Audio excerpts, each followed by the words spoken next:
Hello, hi, good morning అండి అందరికీ. అయితే ఇవాళ నేను ఏం చేద్దామనేసరికి నాకైతే ఒక ఐడియా వచ్చేసింది. అంటే ఈ వీడియోలో అయితే నేను ఒక క్వశ్చన్ అయితే చేయాలి అనుకుంటున్నాను. అయితే ఈ క్వశ్చన్ దేని గురించి అంటే, మనం ఎప్పుడు తెనాలి రామ గురించి అయితే సీరియల్ అయితే చూస్తాం. అలాంటిది ఇలా ఒక క్వశ్చన్ అండి.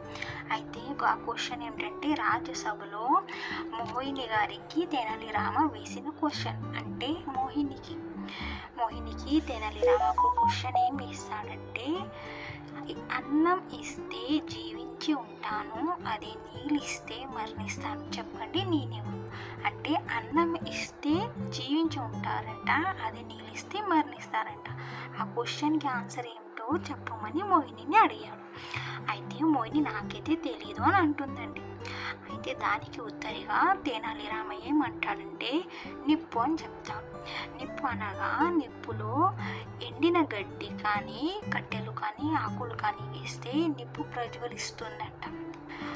అదే నీళ్లు పోస్తేనేమో చల్లారిపోతుందండి. వీడియో నచ్చితే లైక్ చేయండి, సబ్స్క్రైబ్ చేయండి.